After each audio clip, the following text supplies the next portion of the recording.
Hi students, welcome to our academy. நம்ம என்ன பார்க்க போறோம் அப்படினு பாத்தீங்கன்னா STR சீரிஸ்ல வந்து பாத்தீங்கன்னா யூனிட் 8ல இருக்கக்கூடிய வினாக்களை பத்தி நம்ம பார்க்கறோம். டோட்டலா வந்து பாத்தீங்கன்னா ஒரு 20 வினாக்களை பத்தி நம்ம இந்த கிளாஸ்ல நம்ம பார்க்கலாம். அது மட்டும் இல்லாம வேற என்னென்ன क्वेश्चंसலாம் வந்து இந்த குரூப் 4 லயும் சரி வரக்கூடிய group 1 and group 2 say 2A இதெல்லாம் வந்து பாத்தீங்கன்னா என்னென்ன क्वेश्चनலாம் கேட்பாங்கறது எல்லாத்தையும் நான் வந்து பாத்தீங்கன்னா உங்களுக்கு क्वेश्चनா சில விஷயங்கள் கேட்பேன். அது எல்லாமே நீங்க கமெண்ட்ல சொல்லுங்க. ஓகேங்களா? சரி ஓகே சார், நம்ம கிளாஸ் உள்ள போலாம். பாருங்க ஃபர்ஸ்ட் क्वेश्चन பாருங்க. ஃபர்ஸ்ட் क्वेश्चन பாருங்க. மன்னனை இறை என்று குறிக்கும் வார்த்தையை பயன்படுத்தியவர் யார் அப்படின்னு கேட்டாங்க. சரியா? அதாவது மன்னரை இறைன்னு சொல்லியிருக்காங்களாம் அப்படின்னு சொன்னவர் யாருன்னு கொடுத்துருக்காங்க. ஆப்ஷன் கொஞ்சம் பாருங்க. ஃபர்ஸ்ட் திருவள்ளுவர் கொடுத்துருக்காங்க, கம்பர், இளங்கோவடிகள், சீத்தலை சாத்தனார் கொடுத்துருக்காங்க. ஓகேங்களா? இது என்ன ஆன்சர் அப்படின்னு பாத்தீங்கன்னா இறைன்னு சொன்னது யாருன்னா திருவள்ளுவர் தான் சொன்னார். சரிங்களா? அப்போ சார் அது மட்டும் இல்லாம இறை என்றால் நம்ம என்ன சொல்றோம்னா பாத்தீங்கன்னா கடவுள் அப்படின்னு நம்ம சொல்லுவோம். சரிங்களா? ஆனா திருக்குறள்ல வந்து பாத்தீங்கன்னா கடவுள் என்ற வார்த்தையை வந்து பாத்தீங்கன்னா திருக்குறளில் இல்லை. 1330 குறள்ல கூட பாத்தீங்கன்னா கடவுள் என்ற வார்த்தை அதுக்கு இடம்பெறவில்லை.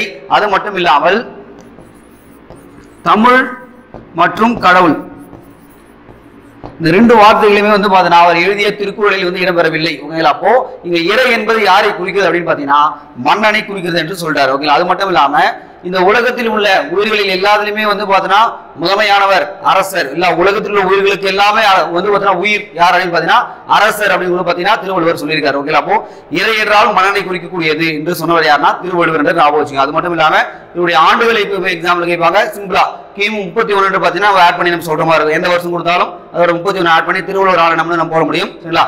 திருவள்ளுவர் தினம் எப்போ கொண்டாடுறாங்க, திருவள்ளுவர் ஆண்டு எப்போ கொண்டாடுறாங்க, இதெல்லாம் எக்ஸாம்பிள் கேட்டுட்டே இருக்காங்க. சரிங்களா? தை 1 என்பது திருவள்ளுவர் ஆண்டு, தை 2 என்பது திருவள்ளுவர் தினமாக கொண்டாடப்படுது. ஓகே, இதெல்லாம் ஞாபகம் வச்சுங்க. சரி ஓகே, இந்த கிமு 31 என்பது திருவள்ளுவருடைய ஆண்டு என்று சொன்னவர் யார்? இப்படி எக்ஸாம்பிள் கேட்கலாம். யாருன்னா மறைமலை அடிகள். சரி, நல்லா ஞாபகம் வச்சுக்கணும். மறைமலை அடிகள்லாம் யாரும் ஒண்ணு இல்லை சார், நீங்க படிச்சிருப்பீங்க. அவருடைய இயற்பெயர் வந்து வேதாச்சலம் அப்படின்னு படிச்சிருப்பீங்க. ஓகேங்களா? ஞானசாகரம் என்ற ஒரு இது கூட வந்து பார்த்தா நடத்திருப்பாரு. அதனால வந்து பாத்தீங்கன்னா இந்த விஷயம் கிமு 31 பார்த்தா டிசைட் பண்ணது யார் அப்படின்னு பாத்தீங்கன்னா மறைமலை அடிகள் தான் பண்ணிருப்பாங்க. அதனால ஞாபகம் வச்சுங்க. எக்ஸாம்பிள் கேட்கறதுக்கு நிறைய வாய்ப்புகள் இருக்கு. ஓகேங்களா? அது மட்டும் இல்லாம அவருடைய சிறப்புகள், திருவள்ளுவருடைய யாரெல்லாம் என்ன சிறப்புகள் சொல்லியிருக்காங்க. சரிங்களா? பாரதிதாசன், பாரதியார், சரிங்களா, கவிமணி தேசிய விநாயகம் உங்களை என்ன சொல்லியிருக்காரு. இது மாதிரி எல்லா விஷயங்களையும் வந்து பாத்தீங்கன்னா நீங்க படிச்சுட்டு போகிறது எல்லாமே எக்ஸாம்பிள் உங்களுக்கு கேட்கறதுக்கான எல்லா வாய்ப்புகளும் இருக்கு. ஓகேங்களா? அது மட்டும் இல்லாம சார் இது வந்து பாத்தீங்கன்னா அந்த இதில் இருக்கக்கூடிய கருத்துக்கள் நிறைய உங்களுக்கே தெரியும். திருக்குறள் ஆங்கிலத்தில் மொழிபெயர்த்தவர் ஜியு போப் தான். பட் இருந்தாலும் ஆங்கிலத்தில் வந்து ரீசெண்டா ஒரு எக்ஸாம்பிள் क्वेश्चन கேட்டிருக்காங்க பாருங்க.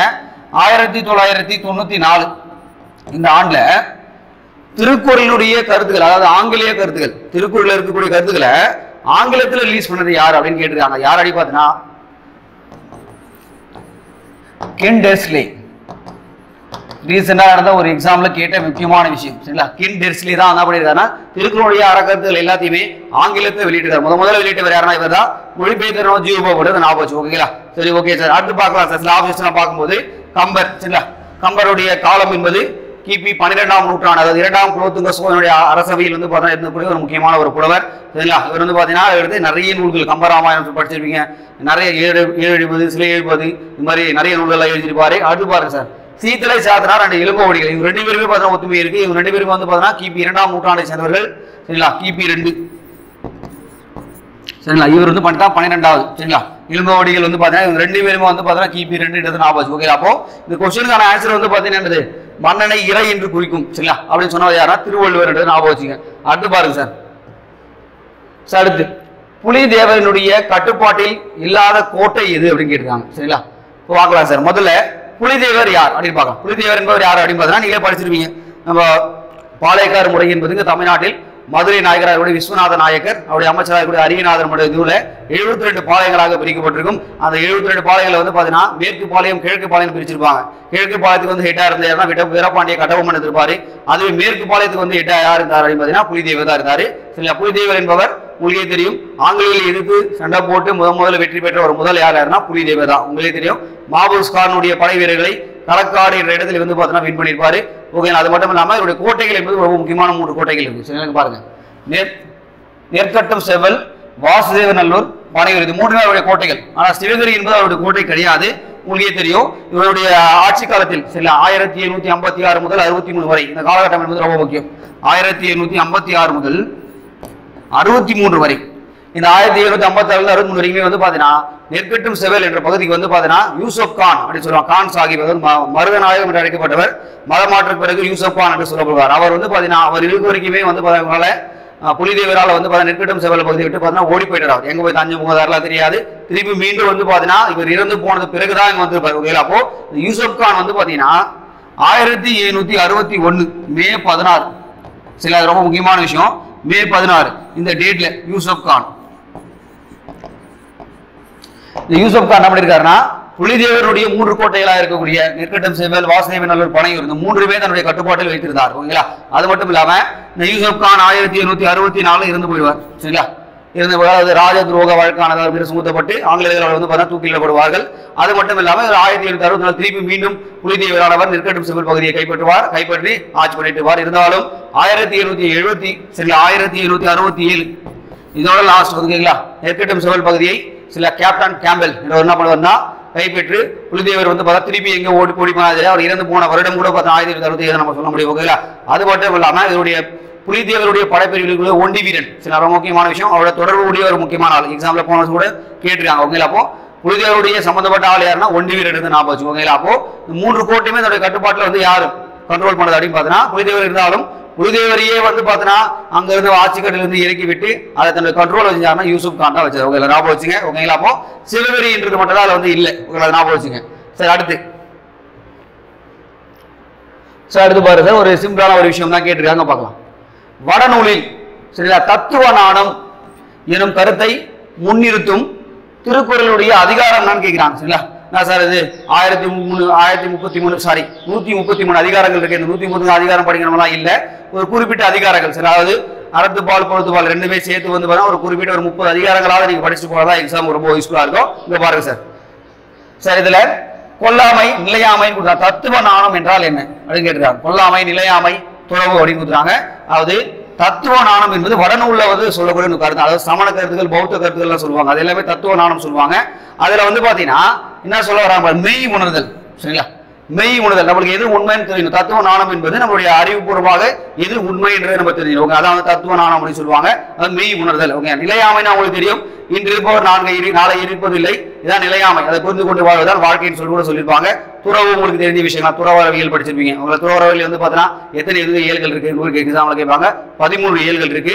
கொல்லாமை சரி, அதாவது குலால் மறுத்தல், அதாவது பாத்தீங்கன்னா இறைச்சிகளை வந்து நம்ம சாப்பிடக்கூடாது, சில மற்ற உயிர்களை கொண்டு நாம சாப்பிடக்கூடாது அப்படின்னு மாதிரி விஷயங்களா அதை சொல்லியிருப்பாங்க. பட் இருந்தாலும் தத்துவ நாணம் என்பது மெய் உணர்தல், மெய்யான ஒரு விஷயத்தை நீங்க உணரணும். ஓகேங்களா. அதை பத்தி கேட்டிருக்காங்க பாருங்க. சரிங்களா.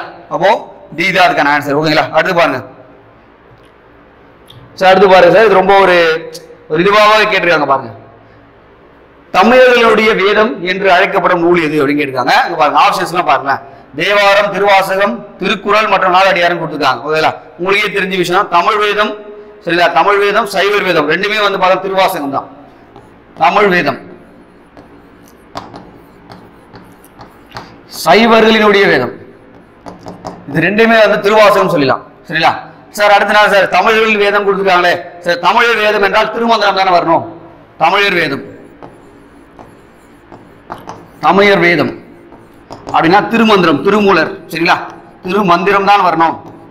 ஆப்ஷன்ல வந்து பார்த்தா திருமந்திரமே இல்லையே சரிங்களா. அப்ப என்ன பண்ணுங்க என்ன பண்ணிருக்காங்கன்னா திருக்குறள் என்றதை வந்து ஆன்சருக்கு அவங்க கொடுத்துருக்காங்க. ஓகே. அப்போ தமிழர்களுடைய வேதம் என்பது திருக்குறள். தமிழ் வேதம் கூட சில டைம்ல எக்ஸாம்ல கேட்பாங்க. அப்ப திருக்குறள் அதுக்கான ஆன்சர். ஓகேங்களா. அடுத்து சார் நாலடியார் உங்களுக்கே தெரியும், வேளாண் வேதம் அப்படின்னு சொல்லுவாங்க. ஓகேங்களா. அதாவது திருக்குறளுக்கு பிறகு மிக பெருமையாக போற்றப்படக்கூடிய நூல் எதுனா நாலடியார் தான். நீங்க படிச்சிருப்பீங்க.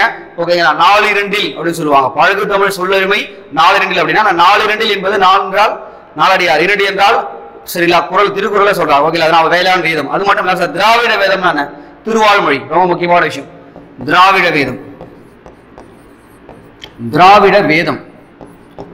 திருவாய்மொழி சார் எல்லா எக்ஸாம்ல கேட்கறதுக்கான வாய்ப்புகள் இருக்கு. நல்லா ஞாபகம் வச்சுங்க. சரிங்களா. திருவாய்மொழி சரிங்களா, நல்லா ஞாபகம் வச்சுங்க. அப்போ வந்து பாத்தீங்கன்னா ஆப்ஷன் வந்து பார்ப்போம். தமிழுடைய வேதம் என்பது திருக்குறள். ஆப்ஷன் வந்து ரிப்பீட் பண்ணி தான் பண்ண முடியும்.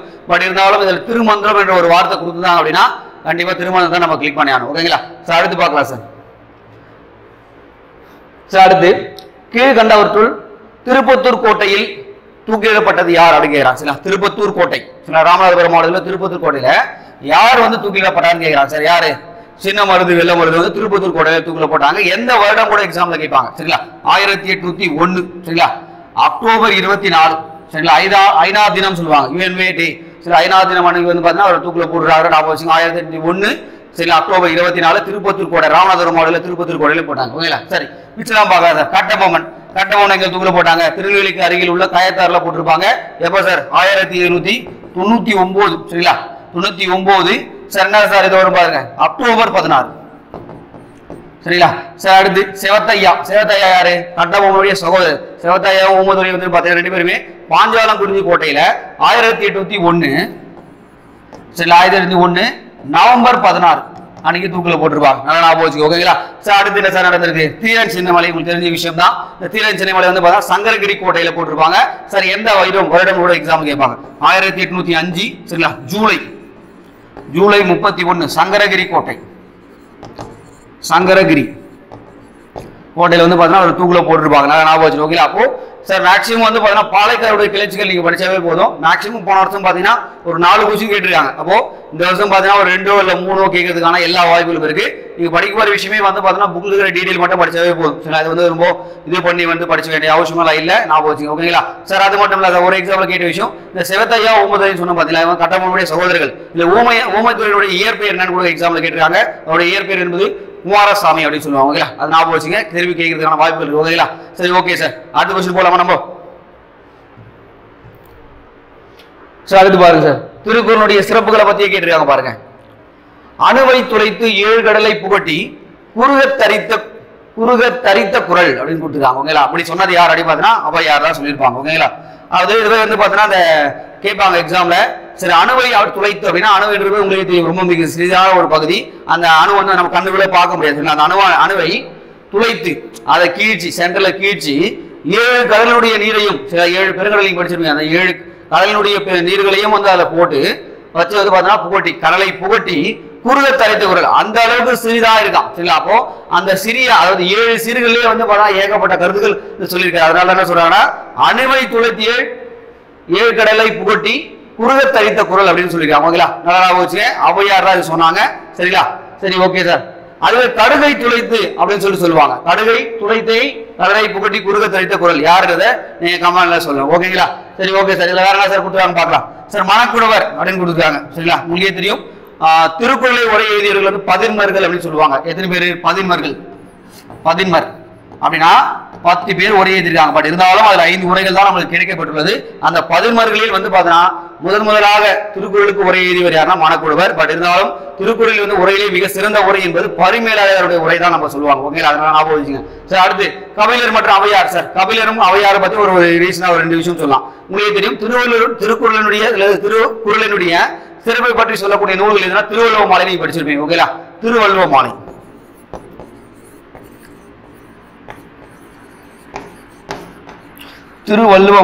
இந்த திருவள்ளுவ மாலையில் மொத்தம் டோட்டல் 55 பாடல் இருக்கும் சரிங்களா 53 புலவர்கள் எழுதியிருப்பாங்க சரிங்களா இதுல வந்து பார்த்தா இந்த ஔவையார் 2 கபிலர் 2 சரிங்களா 2 பாட்டு திருவள்ளுவ மாலை எழுதியிருப்பாங்க அதனால பார்த்தா 53 புலவர்கள் நான் ஞாபகம் வச்சுக்கோங்க ஓகேங்களா அப்ப அந்த கபிலரையும் இதுவும் ஞாபகம் வச்சுக்கோங்க ஓகேங்களா சார் அடுத்து போலாமா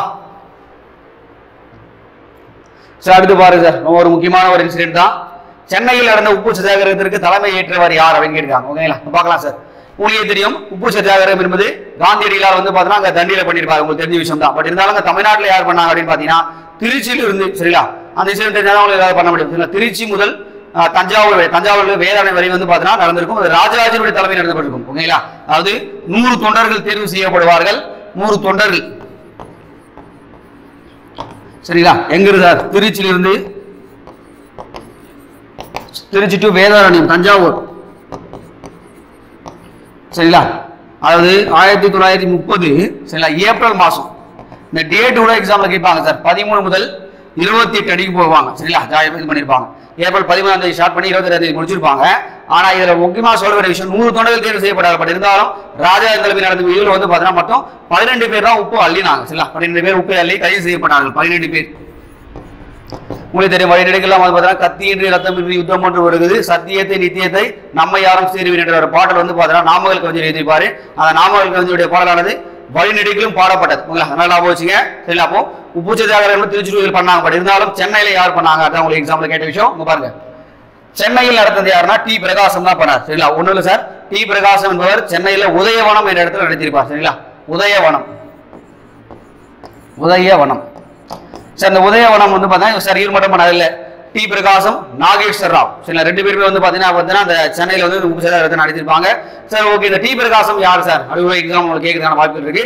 உங்களுக்கு தெரிஞ்ச விஷயம் தான், நம்ம தமிழ்நாடு அதாவது மெட்ராஸ் மாகாணத்திலிருந்து ஆந்திர மாநிலம் வந்து பார்த்தீங்கன்னா பிரிக்கப்பட்டது 1953 அக்டோபர் 1 சரிங்களா. அவ பிரிக்கப்பட்ட போது ஆந்திராவினுடைய முதல் சிஎம் யார் அப்படின்னு பார்த்தீங்கன்னா டி பிரகாசம். அதனால என்ன சொல்லுவாங்கன்னா ஆந்திர கேசரி கூட சொல்லுவாங்க. நல்லா ஞாபகம் வச்சுங்க, எக்ஸாம்ல கேட்கறதுக்கான எல்லா வாய்ப்புகளும் இருக்கு. டி பிரகாசம் அது மட்டும் இல்லாமல் தமிழ்நாட்டினுடைய காங்கிரஸ் கட்சியுடைய தலைவராக இருந்து என்ன சொல்லுவாங்கன்னா முதலமைச்சராக இருந்திருக்காரு மெட்ராஸ் மாநிலத்தில். இதுமாதிரி நம்பிக்கையில்லா தீர்மானம் கொண்டு வரப்பட்டு இவர் பதவியிலிருந்து விலக்கப்பட்டு அதிலிருந்து ஓமந்தூர் ராமசாமி ரெட்டியார் வந்து பாத்தீங்கன்னா ஆட்சி கட்டில் அமர்ந்திருப்பார். இதெல்லாம் தெரிஞ்ச விஷயங்கள் தான். பட் இருந்தாலும் இந்த டி பிரகாசம் என்பவர் ஆந்திர கேசரி என்று அழைக்கப்படுவார். நல்லா ஞாபகம் வச்சு ஓகேங்களா. எக்ஸாம்ல கேட்கறதுக்கான எல்லா வாய்ப்புகளும் இருக்கு. சரி ஓகே சார். பெரியார், காமராசர் நீங்க கொடுத்துருப்பாங்க சரிங்களா. பெரியார் வந்து பாத்தீங்கன்னா எப்பவுமே சொல்லணும்னா யூனிட்டி சரி நைலும் சரி பெரியாருடைய இல்லாம டிஎன்பிஎஸ்சி வந்து பார்த்தா கொஸ்டின் கேட்கறதே கிடையாது. பெரியாருடைய வாழ்க்கை குறிப்புகள் சரிங்களா, அவர் எழுதிய நூல்கள், அவர் நடத்திய இதழ்கள் சரிங்களா, அது எல்லாத்தையுமே தெளிவா படிச்சு வச்சுங்க. அது மாதிரி சொல்லப்பட்ட ஃபேமஸான வசனங்கள் இதெல்லாம் எப்பவுமே வந்து பார்த்தா பெரியார் பத்தி கேட்டுட்டே இருப்பாங்க. ஓகேங்களா, ஞாபகம் வச்சுங்க. சரி ஓகே சார், நம்ம அடுத்து போலாமா சார்? அடுத்து பாருங்க, ஜீவசரித சுருக்கம் என்பது யாருடைய சுயசரிதை அப்படின்னு கேட்கிறாங்க. ஓகேங்களா, இது வந்து பாத்தீங்கன்னா ஜீவசரித சுருக்கம் என்பது இரட்டைமலை சீனிவாசனுடைய சுயசரிதை. ஓகேங்களா, இது வந்து பாத்தீங்கன்னா 1939 சரிங்களா ரிலீஸ் ஆயிருக்கும். ஓகேங்களா சார். அது மட்டும் இல்ல சார், தமிழ்நாட்டினுடைய தாத்தா என்று அறியப்பட்டவர் ஏன்னா இரட்டைமலை சீனிவாசன். இவருக்கு நிறைய பட்டங்கள் கொடுத்திருப்பாங்க. ராவ் பகதூர், திவான் பகதூர்லாம் கொடுத்திருப்பாங்க. ராவ் சாஹிப் முதல்ல பாருங்க, ராவ் சாஹிப். ராவ் சாஹிப் வந்து எப்ப சார் 1926. ராவ் பகதூர், ராவ் பகதூர் வந்து எப்போ 1930 சரிங்களா. அடுத்து திவான் பகதூர், திவான் பகதூர் வந்து எப்போ 1936 சரிங்களா. எக்ஸாம்பிள் எப்பவுமே கேட்பாங்க, ஞாபகம் வச்சுங்க. சார் இரட்டைமலை சீனிவாசன் வேற என்ன சார் பண்ணிருப்பாரு பார்க்கலாம். 1923 நீதி கட்சி சார்பாக ஒடுக்கப்பட்ட சமுதாயத்தில் தேர்வு செய்யப்பட்டவர். ஓகேங்களா, 1923 ஒரு எம்எல்ஏ, அதுவும் ஜஸ்டிஸ் பார்ட்டியில, அதாவது நீதி கட்சியில வந்து பாத்தீங்கன்னா 1923 வந்து எம்எல்ஏவா இருந்திருப்பார். ஓகே, அது மட்டும் இல்லாம உங்களுக்கு தெரிஞ்ச விஷயம், முதல் ரவுண்ட் டேபிள் காம்ப்ளெக்ஸ் படிச்சிருப்பீங்க. முதலாவது வட்டமேசை மாநாடு, இரண்டாவது வட்டமேசை மாநாடு எல்லாமே லண்டன்ல நடந்திருக்கும். 3 வட்டமேசை மாநாடு நடந்திருக்கும். அதுல முதல் 2 வட்டமேசை மாநாடும் அம்பேத்கருடன் வந்து பாத்தீங்கன்னா சேர்ந்து கலந்து கொண்டவர் யாரா, இரட்டைமலை சீனிவாசன். அது மட்டும் இல்லாம பூனா ஒப்பந்தம் 1932 வந்து பாத்தீங்கன்னா காந்திக்கும் அம்பேத்கரும் இடையே போடப்பட்ட அந்த பூனா ஒப்பந்தத்தில் கையெழுத்திட்டவர் யாருடைய எக்ஸாம்பிள் கேட்பாங்க, யாரா இரட்டைமலை சீனிவாசன் மாறக்கூடாது. ஓகேங்களா, அப்போ இரட்டைமலை சீனிவாசனை பத்தி பாத்தீங்கன்னா டீடைலே வந்து ஒரு 15 டேட்டா தான் இருக்கு, 10 டேட்டா அவ்வளவுதான். அந்த 10 டேட்டா படிக்க கண்டிப்பா ஒரு கொஸ்டின் மாட்டி. அது மட்டும் இல்லாம ஆதி திராவிட மகாஜன சபா 1893 ஏற்படுத்தப்பட்டிருக்கும். ஓகேங்களா, நல்லா ஞாபகம் வச்சுக்கோங்க, கேட்கறதுக்கான எல்லா வாய்ப்புகள். ஓகேங்களா, அடுத்த கொஸ்டின் பாருங்க சார். சார் அடுத்து பாருங்க, சங்கமலி தமிழ் என்றவர் யார்? சில தமிழை வந்து சங்கமலி அப்படின்னு சொன்னது யாருன்னு கேட்டுட்டாங்க. சரி, யார் சார் சொன்னதா அப்படின்னா திருமங்கை ஆழ்வார் தான் சொன்னாங்க. இந்த திருமங்கை ஆழ்வார் வந்து மொத்தம் உங்களுக்கு தெரியும், ஆழ்வார்கள் வந்து 12 பேர். இவங்க எல்லாருமே வந்து வைணவ சமயத்தில் வந்து இருந்திருப்பாங்க. ஓகேங்களா, இந்த திருமங்கை ஆழ்வாருடைய இயற்பெயர் என்னன்னு கேட்பாங்க, கலியன் என்றது ஞாபகம் வச்சுங்க. அவருடைய இயற்பெயர் என்னது, கலியன். சரிங்களா சார். வேற என்ன சார் பண்ணிருக்காரு, சில நூல்களை பெரிய திருமடல், சிறுமடல், நெடுந்தாண்டகம், குறுந்தாண்டகம், இது மாதிரி நிறைய நூல்களை அவர் எழுதியிருப்பார். ஓகே, ஞாபகம் வச்சுங்க.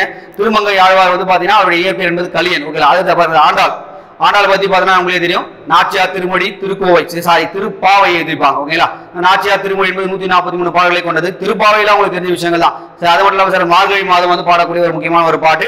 சரி, ஆண்டாள் வந்து எத்தனாவது நூற்றாண்டை சேர்ந்தவர் எக்ஸாம்பிள் கேட்கலாம், 8ஆம் நூற்றாண்டை சேர்ந்தவர். ஓகேங்களா, ஓகேங்களா, ஞாபகம் வச்சுங்க. அது மட்டும் இல்லாம பெரியாழ்வாருடைய வளர்ப்பு மகளாக அறிவுறது யாரா, இவதான் சில கோதை நாழகி அப்படி கூட சொல்லுவாங்க. நல்லா ஞாபகம் வச்சுங்க. அடுத்து இந்த குலசேகர ஆழ்வார் என்ன சார் பண்ணிருப்பார் அடிப்பாங்க. இவர் வந்து பார்த்தா குலசேகர ஆழ்வார் என்பவர் 9ஆம் நூற்றாண்டை சேர்ந்தவர். இவர் சேர நாடு, அதாவது கேரளாவில் இருக்கிற திருவஞ்சகுளத்தில் பிறந்தவர். சில ஊழியர் திருவரங்க கோயிலுடைய 3வது மதிலை கட்டியதால் அதாவது குலசேகரன் வீதி என்று அழைக்கப்படுகிறது. நல்லா ஞாபகம் வச்சுக்கோங்களா. அது மட்டும் பெருமாள் திருமொழி இவர் எழுதிய நூல் 105 பாசங்களை கொண்டது, ரொம்ப முக்கியமான ஒரு விஷயம். அது மாதிரி வடமொழியில் முகுந்த மாலை என்ற நூலை கூட இவர் எழுதியிருக்காரு. ஓகேங்களா, அதனால வந்து அதாவது ராமர் மீது அதிகமான ஒரு பக்தி ஈடுபாடு கொண்டு நிறைய பாடல்கள் வந்து ஏற்றது யார் அப்படின்னு பாத்தீங்கன்னா உடைய குலசேகர ஆழ்வார் என்ற மறக்கூடாது. ஓகேங்களா, சரி ஓகே சார், நம்ம அடுத்த கொஸ்டின் போவோமா?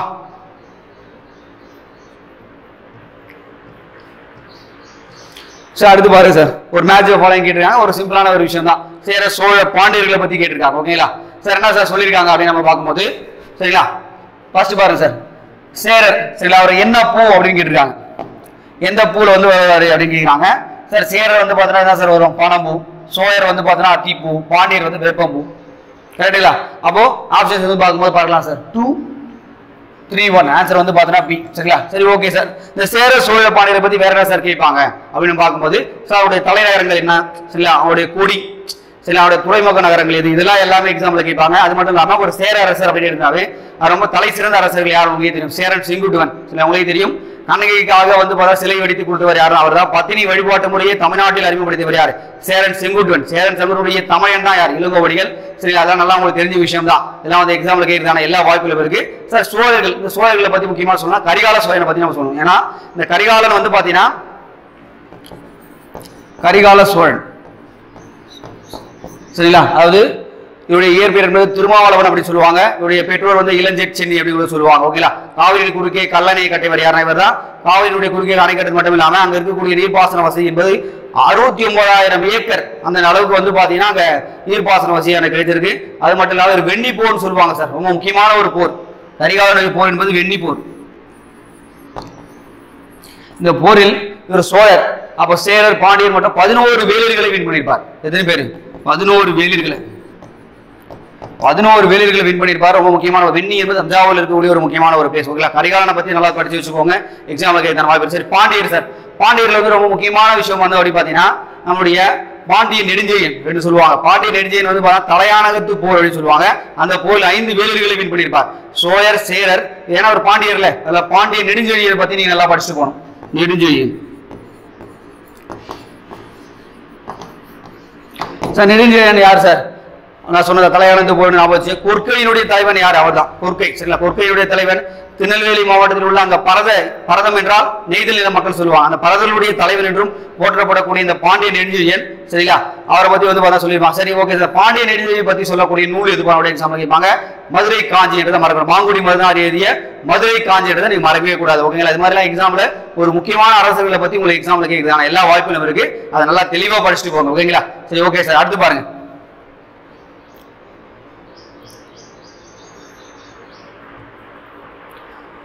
சார். அடுத்து சென்னை உயர்நீதிமன்றத்தினுடைய முதல் இந்திய நீதிபதியாக நியமிக்கப்பட்டவர் யாருன்னு கேட்டிருக்காங்க. சரி, ரொம்ப முக்கியமான ஒரு கொஸ்டின் தான். யார் சார்? டி முத்துசாமி. சரிங்களா? 1877, சரிங்களா, 1877 நான் டி முத்துசாமி நியமிக்கப்பட்டவர். அதாவது இந்தியாவிலேயே வந்து பாத்தீங்கன்னா ஆயுத முதல்ல நீதிபதியாக நியமிக்கிறாங்க. என்ன விஷயம் நடக்குதுன்னு பாருங்க சார். நம்ம ஆட்கள் வந்து பாத்தீங்கன்னா உள்ள நீதிபதியா போறது வந்து பாத்தீங்கன்னா அங்க இருக்கக்கூடிய ஐரோப்பிய நீதிபதிகள் யாரும் ஒத்துக்கல, ஆங்கிலேயர்களும் ஒத்துக்கல, ஐரோப்பிய மற்ற இருக்கக்கூடிய ஐரோப்பியர்களும் ஒத்துக்கல. சரிங்களா? அப்படி இருந்தும் முதலாக வந்து நீதிபதியாக அமர்த்தப்பட்ட டி முத்துசாமி சென்னைக்கு, சரிங்களா, 1877 உயர் நீதிமன்றத்துக்காக அமைக்கப்பட்டது. பாருங்க, இதுல ஆப்ஷன்ஸ் வந்து பார்க்கும்போது இந்த எலிஜா பேர் ஒன்று கொடுத்துருக்காங்க. சார் யார் சார் இவங்க? நீங்களே படிச்சிருப்பீங்க, ரெகுலேஷன் ஆக்ட் படிச்சிருப்பீங்க. சரி, அதாவது ஒழுங்குமுறை சட்டம் 1773 போடப்படுறோம். அதன்படி பார்த்தனா கொல்கத்தால ஒரு உச்சநீதிமன்றம் அமைக்கப்படுற அந்த உச்சநீதிமன்றத்தின் முதல் தலைமை நீதிபதி யாருன்னா எலிஜா இம்பே. சரிங்களா? அதனால ஞாபகம் வச்சுங்க சார். பிபி வாடியா யாருப்பா? பிபி வாடியா உங்களுக்கு தெரியும். சரிங்களா? தமிழ்நாட்டில் வந்து பார்த்தீங்கன்னா அன்னி பெசன்ட் செல்வாக்கு வளர ரொம்ப முக்கியமான ஒரு காரணமா இருந்தது யாருன்னா இவங்க தான். தன்னாட்சி இயக்கம் வந்து பார்த்தா தமிழ்நாட்டில் வேறு ஒன்றுக்கு முக்கியமான காரணம் பிபி வாடியா. தமிழ்நாட்டில் இருக்கக்கூடிய தொழிற்சங்கங்கள் எல்லாத்தையும் இணைத்து அந்த தொழிலாளர்களையும் தன்னுடைய போராட்டத்தில் ஈடுபட வைத்தவர் அந்த பிபி வாடியா. அது மட்டும் திருவிக்கா இவங்க இருந்துருவாங்க. பிபி வாடியா பத்தி சொன்னோம் அப்படின்னு பார்த்தீங்கன்னா தமிழ்நாடு தொழிலாளர் சங்கம் ஏற்படுவதற்கு முக்கியமான ஒரு காரணம் யாருன்னா பிபி வாடியான்றது ஞாபகம். ஓகேங்களா? சரி, ஓகே சார். அடுத்து வேற என்ன சார் இதை பத்தி கேட்பாங்க அப்படின்னு பாத்தீங்கன்னா இது மாதிரி கேட்டாங்க. முதல் நபர் யாருன்னா டி முத்துசாமி ஞாபகம் வச்சுங்க சார். இதை தாண்டி பாத்தீங்கன்னா வேறனா நியமிக்கப்பட்டிருக்காங்களா அப்படியோட உங்களுக்கு எக்ஸாம்பிள் கேட்கறதுக்கான வாய்ப்புகள் இருக்கு. அதை பத்தி டீடைல் எல்லாம் கொஞ்சம் படிச்சு வச்சுக்கோங்க. ஓகேங்களா சார்? அடுத்து பாருங்க சார். அசலாம்பிகை அம்மையாரை இக்காலத்து அவையார் அப்படின்னு சொன்னது யார் அப்படின்னு கேட்டிருக்காங்க. பார்க்கலாம். அசலாம்பிகை அம்மையாரை வந்து பார்த்தா இந்த காலத்து அவையார்னு சொன்னது யார் அப்படின்னு பாத்தீங்கன்னா சார் வந்து திருவிக்கா தான் சொன்னாரு. என்ன விஷயம் வந்து பாத்தீங்கன்னா காந்தி புராணம் இதோட எழுதியிருப்பாங்க. அதெல்லாம் நீங்க படிச்ச விஷயங்கள் தான். பட் இருந்தாலும் திருவிக்கா வந்து பாத்தீங்கன்னா நம்ம தமிழ்நாட்டினுடைய தமிழ் தென்றல் அப்படின்னு சொல்லுவாங்க. அதாவது பாத்தீங்கன்னா காந்தியடிகள் வந்து பாத்தீங்கன்னா இங்க வரும்போது அவரை வந்து பாத்தீங்கன்னா அவருடைய பேச்சுகளை எல்லாத்தையுமே வந்து பாத்தீங்கன்னா டிரான்ஸ்லேட் பண்ணது யாரு? அவர் வந்து பார்த்தா தமிழ் பேச முடியாது அவரால். அவர் வந்து பார்த்தா இந்தியோ என்ன மொழிகள் எது பேசினாலும் அந்த மொழியில் இருக்கிறது டிரான்ஸ்லேட் பண்ணது யாருன்னா திருவிக்கா தான் பண்ணார். ஓகேங்களா? அதை நான் தமிழ் தென்றல் இதை மறக்கவே கூடாது. அப்போ அசலாமிக அம்மையாரை இவ்கான அவையார் சொன்னது யாருன்னா திருவிக்கா. சரிங்களா? நல்லா ஞாபகம் வச்சுங்க சார். அடுத்து பாருங்க சார். அதே மாதிரி ஒரு விஷயத்தை கேட்டிருக்காங்க பாருங்க.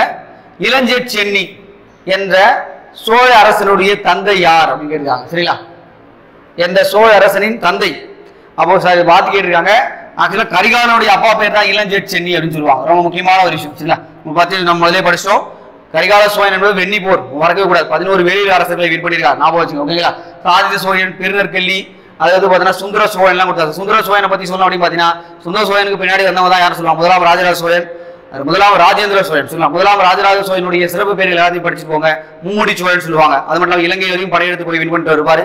அதுக்கடுத்து அவருடைய மகனாக இருக்கக்கூடிய சரிங்களா, அதான் கடாரம் கொண்டான், அதாவது முதலாம் ராஜேந்திரன் கடாரம் கொண்டான். அது மட்டும் இல்லாம சரிங்களா, இந்த இது சொல்லுவாங்க கங்கை கொண்ட சோழபுரம், அதாவது கங்கை கொண்டான், கங்கை வரைக்கும் போய் வின் பண்ணிட்டு வந்துட்டு அங்க இருந்து வந்து பார்த்தா ஒரு கங்கை கொண்ட சோழபுரம் என்ற நகரையை உருவாக்கிட்டாரு.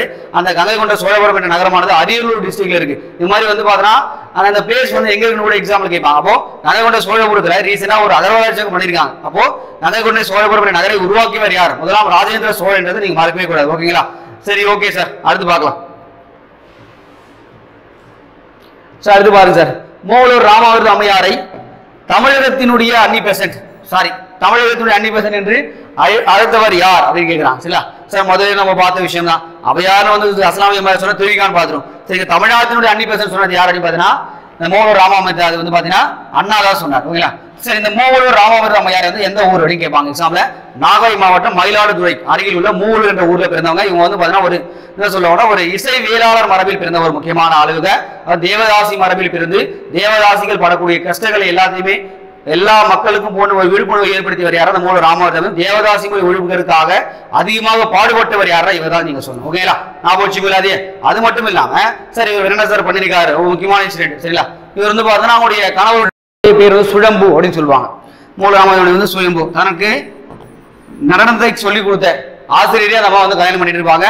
அது மட்டும் இல்லாம 1925 சரிங்களா இசை வேளாளர் மாநாடு மயிலாடுதுறையில கூட்டியிருப்பாங்க.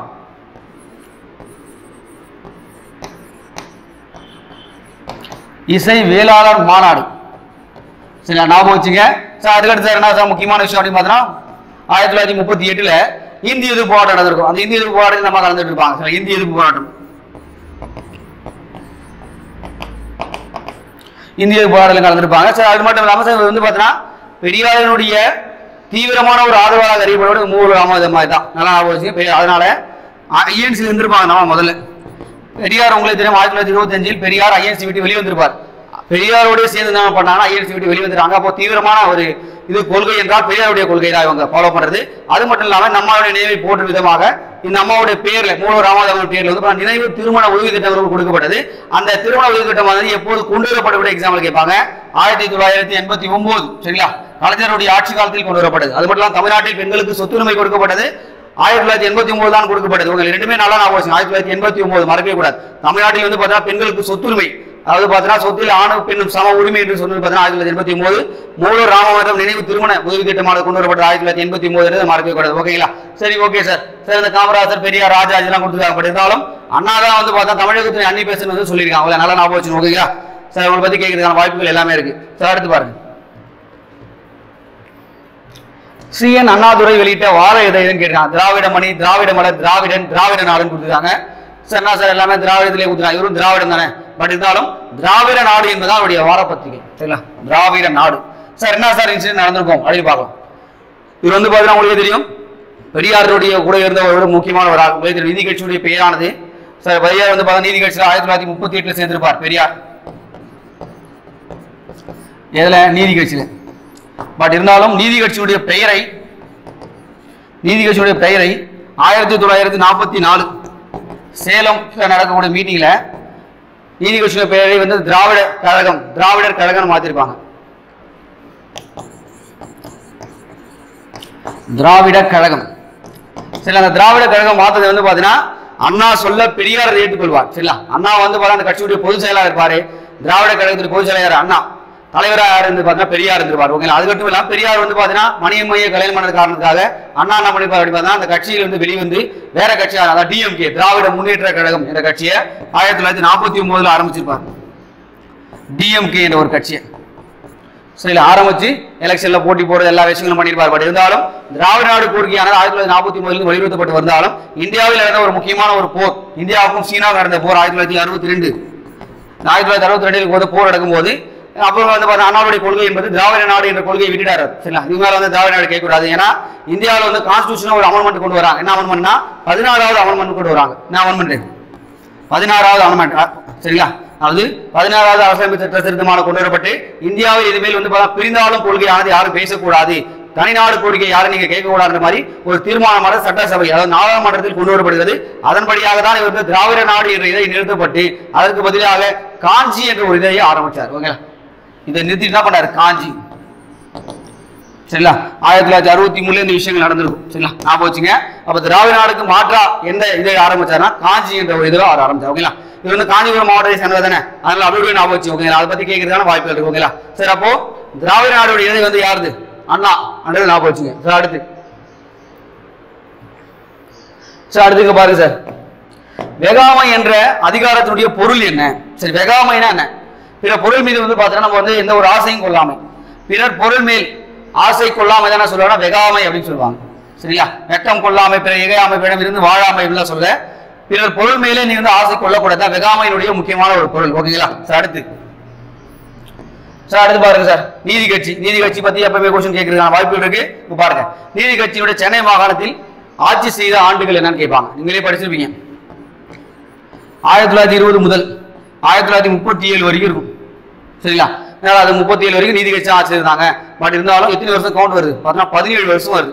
ஆப்ஷன்ஸ் வந்து பார்க்கும்போது 17 வருஷம்ன்றது இல்லை. பட் இருந்தாலும் இவர் எத்தனை வருஷம் உண்மையாவே ஆட்சி பண்ணாங்கன்றது நம்ம தெரிஞ்சு வச்சுக்கோங்க. உங்களே தெரியும், நீதி கட்சியானது சவுத் இந்தியன் லிபரல் ஃபெடரேஷன் தென்னிந்திய நல உரிமை சங்கம் உருவாக்கப்பட்டது 1916. 1917 நீதி கட்சி என்று பெயர் மாற்றம் செய்யப்பட்டு அந்த கட்சிக்கான வந்து பார்த்தா இதழ்கள் தொடங்கப்பட்டது. உங்களுடைய தியாகராஜ செட்டி, TM நாயர், நடேசன் இவங்க 3 பேர் சேர்ந்து இந்த கட்சியை ஆரம்பிச்சிருப்பாங்க. இவங்க வந்து பார்த்தீங்கன்னா 1919 மாண்டேகு தீர்ப்பின்படி இந்த எலெக்ஷன்ல போட்டி போட்டு என்ன பண்ணுவாங்க, மக்களுக்கு சேவை செய்யணும்ன்ற பிராமணர் அல்லாத மக்களுடைய வாழ்க்கைக்கு முன்னேற்றத்துக்காக அவங்க வந்து கட்சி ஆரம்பிச்சிருவாங்க. ஓகேங்களா, 1919 மாண்டேகு தீர்ப்பின்படி இரட்டை ஆட்சியின்படி இந்த எலெக்ஷன் நடக்கும். 1920 முதல்ல முதலமைச்சர் யாருன்னா சுப்பராயன். சார் அடுத்து வந்து பார்த்தீங்கன்னா பனகல் அரசர். சரிங்களா சார், பனகல் அரசுக்கு அப்புறமா வந்து பார்த்தீங்கன்னா சுப்பராயன் என்ற ஒரு என்ன சொல்லுவாங்கன்னா இண்டிபெண்டன்ட் கவர்மெண்ட் அப்படின்னு சொல்லுவாங்க, அதாவது சுயேட்சை அமைச்சரவை. சரிங்களா, சுப்பராயன். சார் இந்த சுப்பராயன் வந்து பார்த்தீங்கன்னா 1926 முதல் 30 வரை ஆட்சி பண்ணிருப்பார். அப்ப அதிலே வந்து பார்த்தீங்கன்னா ஒரு 4 வருஷம் போயிடுச்சு. நீதி கட்சியோட நியலாட்சி, புரோக்சி ஆட்சி அப்படின்னு சொல்லுவாங்க. நீதி கட்சியோட நிலையாட்சி என்று சொல்லப்படுகிறது நியலாட்சி. அப்போ சுப்பராயன் என்பவர் வந்து பார்த்தீங்கன்னா ஆட்சி பண்ணியிருக்காரு. அப்போ வந்து பார்த்தீங்கன்னா 4 வருஷத்துல போயிடுச்சு சார். அப்போ டோட்டலாக 17 இருக்கா, 17 இந்த 4 வருஷம் போயிடுச்சு அப்படின்னா பார்த்தீங்கன்னா மொத்தம் 13 ஆண்டுகள் நீதி கட்சி ஆனது தமிழ்நாட்டில் ஆட்சி செஞ்சிருக்கு. சரிங்களா, ஞாபகம் வச்சுக்கோங்க. ஓகேங்களா, ரொம்ப முக்கியமான விஷயம். அவங்க கொண்டு வரப்பட்ட திட்டங்கள், அவங்க கொண்டு வரப்பட்ட பல்கலைக்கழகங்கள் சில ரொம்ப முக்கியமான விஷயம். இந்தியாவிலே பெண்களுக்கு வாக்குரிமை கொடுக்கப்பட்டது தமிழ்நாட்டில் 1921. ஆனால் சுதந்திர இந்தியாவிலே பெண்களுக்கு கொடுக்கப்பட்டது 1951 தான் கொடுத்தாங்க. ஓகே, அப்போ ஒரு முன்னுதாரணமான ஒரு மாநிலமா நம்ம இருந்திருக்கோம். ஓகே, அது மட்டும் இல்லாம அந்த காலகட்டத்தில் கொண்டு வர அந்த முத்தையா கமிஷன், சரி, அதாவது வகுப்புவாரி பிரிவுகளை பத்தி பேசக்கூடிய முத்தையா கமிஷன், சரி, அதாவது தமிழ்நாடு வகுப்புவாரி பிரிவுகளுடைய தந்தை என்று அறியக்கூடிய முத்தையா பத்தி நல்லா படிச்சுப்பாங்க. அது மட்டும் இல்லாம இந்த சுப்பராயன் என்பவர் கருப்பு குதிரை என்று அறியப்படுவார். இவர் ஓகேங்களா, இவர் வந்து பார்த்தீங்கன்னா சுயராஜ்ய கட்சிகளுடைய ஆதரவும் நீதி கட்சியுடைய சில ஆதரவும் கிடைத்துதான் அவர் ஆட்சியை பண்ணியிருப்பார். நல்லா ஞாபகம். இவருடைய ஆட்சி காலத்தில் தான் வந்து பார்த்தீங்கன்னா தமிழகத்தினுடைய முதல் சட்டம் மேலவைக்கு தேர்வு செய்யப்பட்ட பெண் யார் அப்படின்னு பார்த்தீங்கன்னா டாக்டர் முத்துலட்சுமி ரெட்டி என்றதை ஞாபகம் வச்சுக்கோங்களா. ஓகேங்களா, அடுத்து பாருங்க சார். சார் கீழ்கண்டோட இது உண்மையான கூற்று அல்ல அப்படின்னு கேட்டுருக்காங்க. சார் எது இல்லை பார்க்கலாம். முதல்ல சட்ட மேலவையில் நீதி கட்சிக்கு 98 63 இடங்கள் வந்து பார்த்தீங்கன்னா வேண்டது. சார் அடுத்து சென்னை மாகாணத்தில் ஏ சுப்பராயன் முதலமைச்சராக தேர்வு செய்யப்பட்டார். முதல் முதலமைச்சர் யாருன்னா அவர் தான். 1919 படி சட்டத்தின் அடிப்படையில் தேர்தல் நடைபெற்றது. ரைட்டு. 1927 நீதி கட்சி காங்கிரஸ் கட்சியை முழுமையாக தோற்கடித்ததா? இல்ல. என்ன விஷயம்னா இதுதான் தவறான ஒரு விஷயம். சார் உங்களுக்கே தெரியும், நான் கோஆபரேஷன் மூவ்மெண்ட், அதாவது ஒத்தியாமை இயக்கம் சொல்லுவாங்க. இந்த ஒத்தியாமை இயக்கத்துடைய முக்கியமான ஒரு கோட்பாடு என்றால் காந்தியுடைய கோட்பாடு சட்டமன்ற புறக்கணிப்பு. அதனால காங்கிரஸ் கட்சியானது 1920 எலெக்ஷன் வந்து எந்த இடத்திலும் போட்டி போடவில்லை. இது வந்து பாத்தீங்கன்னா 1920 எலெக்ஷன் வந்து நீதி கட்சியால ஜெயிச்சாங்க. பட் காங்கிரஸ் கட்சியான போட்டி போடவில்லை ஞாபகம் வச்சுக்கோங்க. அது மட்டும் இல்லாம உங்களுக்கு சட்டமன்ற புறக்கணிப்பு காந்தி சொல்லிட்டார். பட் இருந்தாலும் உங்களுக்கே தெரியும், இந்த காவல் நிலையம் சௌரி சௌரா சம்பவத்தின் காரணமாக ஒத்தியாமை காந்தி எழுதியிருப்பார். சௌரி சௌரா சம்பவம் என்றால் 72 காவலர்கள் பரிசோதனை செய்யப்பட்டிருப்பார்கள். அதாவது காவல் நிலையத்துக்குள்ளேயே பூட்டி வச்சு விவசாயிகள் என்ன பண்ணிருப்பாங்க, அவங்க மேலே எரிச்சிட்டு இருப்பாங்க. அப்போ என்ன சொல்லுவார் அப்படின்னா, ஒத்தியாமை இயக்கத்தின் கோட்பாடு இவங்க தெரிஞ்சுக்கலையேன்னு சொல்லிட்டு காந்தி என்ன ஒத்தியாமை இயக்கத்தை நிறுத்திருப்பார். பட் இருந்தாலும் காந்தி கூட இருக்கக்கூடிய மாற்றத்தை வேண்டக்கூடியவர்கள் இல்ல மாற்றத்தை விரும்பக்கூடியவர்கள் 2 பேர் இருந்தாங்க. சரிங்களா, மாற்றத்தை வேண்டக்கூடியவர்கள் வந்து ஒரு சில பேர் இருந்தாங்க. மாற்றத்தை எனக்கு வேணாம், காந்தியுடைய கொள்கையை நான் பிடிச்சிட்டு இருக்கேன் அப்படின்றதெல்லாம் ராஜாஜி, மதன் மோகன் மாதிரிலாம் வந்து காந்தியுடைய கொள்கையை அப்படியே ஃபாலோ பண்ணாங்க. சட்டமன்றத்துக்கு போல எங்க ஒரு எலெக்ஷன்ல அவன் நிக்கல. பட் இருந்தாலும் மாற்றத்தை வேண்டக்கூடியவர்கள் யார் அப்படின்னு பாத்தீங்கன்னா, நமக்கு இருக்கக்கூடிய சத்தியமூர்த்தி, சித்தரஞ்சன் தாஸ், மோதிலால் நேரு, இவங்க எல்லாமே வந்து பாத்தீங்கன்னா சுயராஜ்ய கட்சி என்ற ஒரு கட்சி 1923 ஆரம்பிக்கப்பட்டு அந்த கட்சியின் படியாக எலெக்ஷன் ஜெயிச்சு சட்டமன்றத்துக்கு போனாங்க. பட் இருந்தாலும் எந்த இடத்துலயும் அவங்க ஆட்சி அமைக்கவில்லை. அந்த ஒரு விஷயமாவது அவங்க வந்து ஃபாலோ பண்ணாங்க. ஓகேங்களா, அந்த அளவுக்கு ஞாபகம் வச்சுக்கோ. என்ன விஷயம் சார் கொடுத்துருக்காங்க பாருங்க.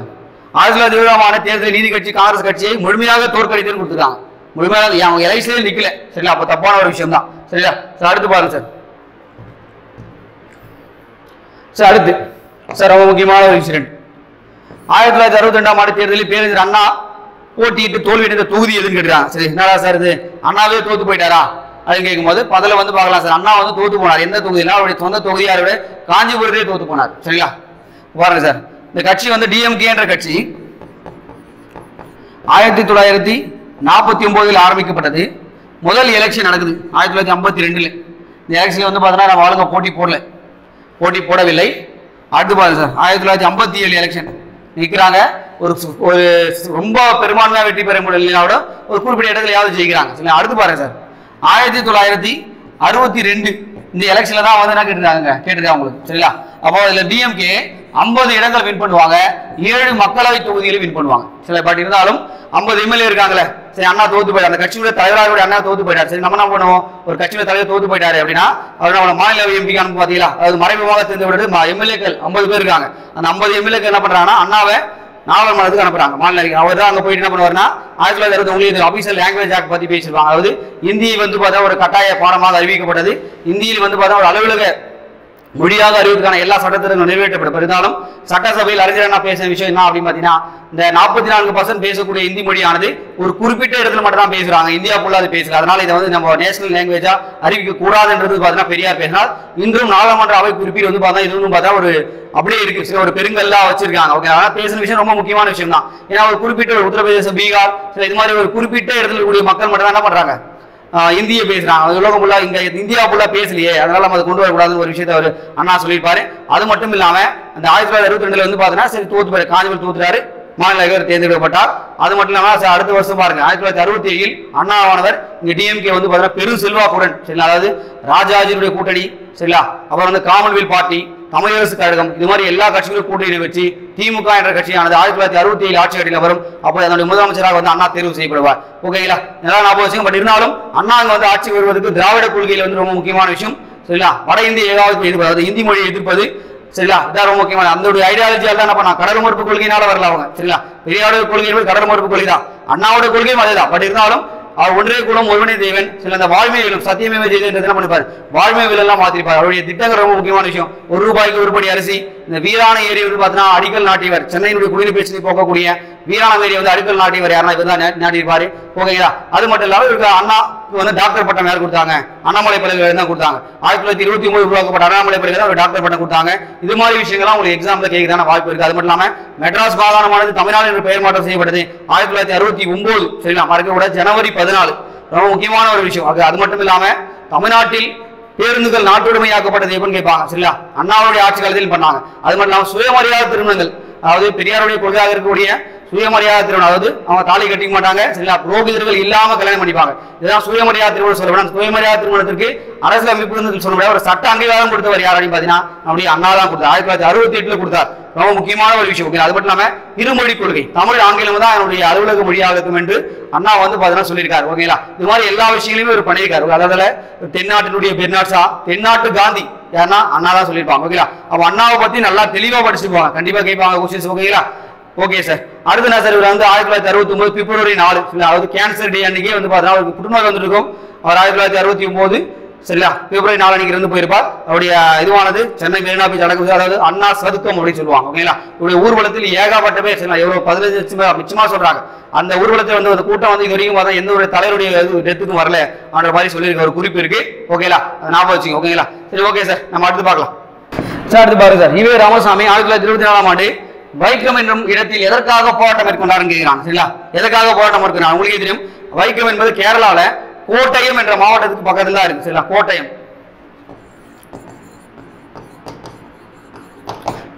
என்ற மாவட்டத்தில் தான் இந்த வைக்கம் என்ற ஊர் இருக்கு. என்ன சார் விஷயம்னா, ஒரு மகாதேவ ஆலயம், அதாவது சிவன் டெம்பிள் ஒன்று இருக்கு. அந்த சிவன் டெம்பிள்ல இருக்கு. அதை சுத்தி இருக்கக்கூடிய பிரகாரம் சொல்லுவாங்க, சுற்றுச்சுவர் சுற்றி இருக்கக்கூடிய தெரு, அந்த தெருவுக்குள்ளே வந்து ஒரு குறிப்பிட்ட மக்களானவர் போகக்கூடாது, தீண்டாமை என்ற ஒரு விஷயத்தை அவங்க பண்ணிருக்காங்க. ஓகேங்களா, அப்போ என்ன சார் விஷயம் பாருங்க, கோவிலுடைய கருவறைக்குள் ஏவர்களை அனுமதிக்க தான் நடத்தினார். பெண்கள் விடுதலைக்காகவோ இதுக்காக பட் இருந்தாலும் இதுக்கெல்லாம் போராடிருக்கார். பட் இருந்தாலும் ஏவர்கள் வந்து அந்த கோவிலுடைய கருவறைக்கு அனுமதிக்கப்பட வேண்டும் என்ற விஷயம் அவர் சொல்லியிருக்காரு. இந்த வைக்கம் சத்தியாகிரகம் நடக்கப்பட்டது 1924. பட் இருந்தாலும் இங்க ஏற்கனவே வந்து பாத்தீங்கன்னா ஒரு குழுவானது செயல்பட்டு கொண்டிருந்தது. கேலப்பன் என்பவருக்கு பாத்தீங்கன்னா அவருடைய தலைமையில் எதிர்ப்பு குழுக்கள் இருந்தது. பிராமண ஆதிக்கத்தை எதிர்த்தார்கள், அவர்கள் சில எதிர்த்து இருந்தார்கள். இங்க சார் இவர் போறதுக்கு முன்னாடியே, சரி, நம்முடைய பெரியார் அங்க போறதுக்கு முன்னாடியே அங்க வந்து பாத்தீங்கன்னா ஜார்ஜ் ஜோசப், நீங்க படிச்சிருப்பீங்க, ரோசாபுத்துரை, சரிங்களா, மதுரை மக்களால் ரோசாபுத்துரை என்று அறியப்பட்டவர் யார்? George Joseph. அவர் அங்க போராட்டம் இருந்தாரு. டி.கே. மாதவன், சரிங்களா, கேசப் மேனன், இவங்க 3 பேருமே அந்த போராட்டத்தில் இருந்திருக்காங்க. பட் இருந்தாலும் போராட்டமான தீவிரம் அடைந்ததுனாவும் ஜார்ஜ் ஜோசப் வந்து அங்கிருந்து வந்து அவர் கேரளாவை சேர்ந்த ஆலப்புழாவில் பிறந்தனால தான் அவர் இந்த மதுரை மக்களால் ரோசாபுத்துரை என்று அறியப்பட்டார். அவர் வைக்கத்திலிருந்து இங்க வந்து பெரியாரை கூட்டு போறார். பெரியாரை கூட்டு போயிட்டு அப்புறம் அந்த போராட்டமான ஒண்ணு வெகுந்து எழுதுகள் அவர் என்ன பண்ணா ஒரு தீர்ப்பு கொடுக்குறாங்க. சரி, ஓகே, இது மேல வந்து அந்த மக்கள் வந்து அந்த இதுல போலாம், சுற்றி இருக்கிற தெருவில் போலாம் தீர்ப்பு கொடுக்குறாங்க. அதனால சொல்றாங்க வந்து வைக்கம் வீரு, அதாவது வைக்கம் வீரர்னு சொல்றாங்க. ஓகேங்களா, அப்ப வந்து பாத்தீங்கன்னா இந்த வைக்கம் சத்தியாகிரகத்தில் கலந்து கொண்டவர்கள் யாரெல்லாம் உங்களுக்கு எக்ஸாம்பிள் உங்களுக்கு கேட்கலாம். சார், பெரியார் ரொம்ப முக்கியமான ஆள் தான். பட் இருந்தாலும் ஜார்ஜ் ஜோசப் சொல்லி தான் பெரியார் அங்க போனார். ஓகே, அதனால நான் வச்சுங்க. அது மட்டும் இல்லாம காமராசர் போயிருப்பாரு, ராஜாஜி போயிருப்பார், காந்திஜி, நாராயண குரு கேள்விப்பட்டிருப்பீங்க. இவங்க எல்லாருமே அந்த போராட்டத்தில் கலந்து கொண்டார்கள். பட் இருந்தாலும் இவர் வந்து முக்கியமான ஒரு தலைவராக இருக்கிறதுனால இவர் என்ன சொல்றாங்க, வைக்கம் வீரர் இவர் போனதுக்காக அந்த போராட்ட தீவிரமடைந்து வெற்றி பெற்றது, அரசாங்கம் ஒரு சில அங்கீகாரம் கொடுத்தது. ஓகேங்களா, அப்போ என்ன சொல்றாங்க, இதேவார் மக்களை அந்த மாதிரி நல்லா ஞாபகம் வச்சுக்கோங்களா. சார், அடுத்து சார் பெண் விடுதலை அப்படின்னு சொல்றாங்க. சரி, ஓகேங்களா சார், உங்களுக்கே தெரிஞ்ச விஷயம் தான். பெரியாருடைய கொள்கைகள் என்பது பெண்கள் சொத்தை சொல்றாரு. பெண் அடிமையானதுக்கு முதன்மையான காரணம் சொத்துரிமை. சரிங்களா, பெண்ணுக்கு நீ சொத்துரிமை கொடுத்து அப்படின்னு பாத்தீங்கன்னா அவங்க என்ன பண்ணுவாங்க, கண்டிப்பா சுதந்திரமா இருப்பாங்க அந்த மாதிரி விஷயங்கள் அவர் சொல்லியிருப்பாரு. அவருடைய கொள்கைகள், அவருடைய கோட்பாடுகள் எல்லாத்தையும் நல்லா படிச்சு போங்க. அவருடைய சுயமரியாதை இயக்கம் உருவாக்கப்பட்டது 1925. அந்த 25 அதிகாரப்பூர்வமான செய்தித்தாள் குடியரசு. இன்னும் பாத்தீங்கன்னா வந்து பகுத்தறிவு, சரிங்களா, ரிவோல்ட், குடியரசு, சரி குடியரசு சொல்லியாச்சு, சரிங்களா, ரிப்பப்ளிக், அதாவது குடியரசு, இது மாதிரி பத்திரிகைகள் விடுதலை, சரிங்களா, உண்மை விளக்கம், இதெல்லாம் பத்திரிகைகள். அந்த பத்திரிகைகளுடைய எல்லாத்தினுடைய இதுவுமே எந்தெந்த வருஷம் வந்து ஸ்டார்ட் பண்ணாங்கிறதெல்லாம் நீங்க கமெண்ட்ல சொல்லுங்க. அது எல்லாமே எக்ஸாம்பிள் கேட்கறான வாய்ப்புகள் இருக்கு. அது மட்டும் இல்லாம சார் இவருக்கு வந்து யுனெஸ்கோ விருது 1970 கொடுக்கப்பட்டிருக்கும். அது தெற்காசியாவினுடைய சாக்ரடீஸ் யாருன்னா இவர் தான் அப்படின்னு சொல்லுவாங்க. இவருக்கு அஞ்சல் தலை ரிலீஸ் பண்ணப்பட்டது 1978. இதை மறக்கவே கூடாது. ஓகேங்களா, தந்தை பெரியாருடைய முக்கியமான விஷயங்கள் வந்து நீங்க நல்லா படிச்சு போகணும். சரிங்களா, இந்திய போராட்டம் வந்து ரொம்ப முக்கியமான விஷயம். ஏன்னா வட இந்திய ஏகாபத்தியுடைய கலாச்சாரமாக இந்த தமிழ்நாட்டில் பெறப்படும் என்ற அச்சம் பெரியாருக்கு தூண்டியது. அதனால தான் என்ன பண்ணிப்பார் அப்படின்னு பாத்தீங்கன்னா இவர் வந்து இந்திய எதிர்த்திருப்பாரு. இங்க வந்து தமிழ்நாடு தமிழருக்கு என்ற விஷயங்கள்லாம் அவர் பேசியிருப்பார். ஓகேங்களா, பட் இருந்தாலும் இவருடைய விருதுகள், இவர் வந்து எந்தெந்த நிகழ்வுல கலந்து கொண்டால் இவருடைய பேமஸான வசனங்கள், இவருடைய எழுத்து சீர்திருத்தம் ரொம்ப முக்கியமான விஷயம். இந்த எழுத்து சீர்திருத்தத்தை நடைமுறைப்படுத்தியவர்கள் கேட்டிருக்காங்க. யார் பண்ணது?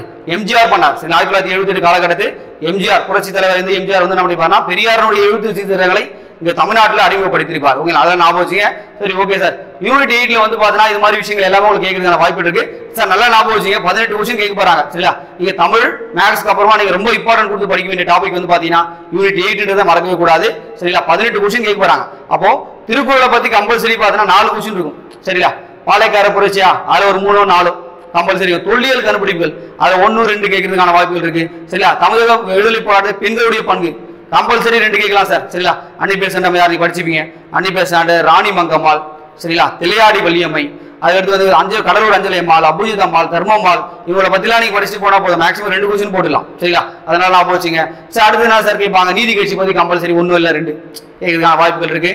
அடுத்து பெரியார் அண்ணா, இவங்களை பத்தி கேட்கறது 3 கொஸ்டின் 4 கொஸ்டின் கூட கேட்கறதுக்கான வாய்ப்பு இருக்கு. பெரியார் அண்ணாவை பத்தி, ஏன்னா 2 பேரும் இல்லாம வந்து டிஎன்பிஎஸ்சி கொஸ்டின் ரெடி பண்ற மாதிரி தெரியல. ஓகேங்களா, ஆனா இவங்க 2 பேர் பத்தி நல்லா தெளிவா படிச்சா கூட போதும். 3 4 கொஸ்டின் நீங்க பண்ணலாம். அது மட்டும் இல்லாம தமிழ்நாட்டில் இருக்கக்கூடிய சமூக மறுமலர்ச்சி இயக்கம்னு சொல்லுவாங்க. அதாவது நம்மளோட ராமலிங்க அடிகளார், அயோத்திதாசர், சரிங்களா, இவங்களாம் என்ன பண்ணிருக்காங்க, வைகுண்ட சாமி என்ன பண்ணிருக்காங்க, இவங்களாம் வந்து பார்த்தா நம்முடைய தமிழ்நாட்டில் இருக்கக்கூடிய இந்த மூட நம்பிக்கைகளை என்னென்ன விஷயம்லாம் பண்ணி என்ன விஷயம்லாம் பாடுபட்டாங்க, இதெல்லாம் கொஞ்சம் தெளிவா பார்த்துட்டு போங்க சார். கண்டிப்பா என்ன பண்ணலாம், உங்களால ஆன்சர் பண்ண முடியும். கண்டிப்பா பார்த்தா யூனிட் ஒரு 18 கொஸ்டின் கேட்கறா, ஒரு நாள் ஒரு 16 கொஸ்டினாவது கம்பல்சரி உங்களால ஆன்சர் பண்ண முடியும். ஓகேங்களா, அதனால வந்து பார்த்தீங்கன்னா நல்லா யூனிட் இம்பார்ட்டன்ட் கொடுத்து படிங்க. இதே மாதிரி வந்து பார்த்தீங்கன்னா ஒரு வீடியோ உங்களுக்கு மீட் பண்றேன். ஓகேங்களா, பாய்.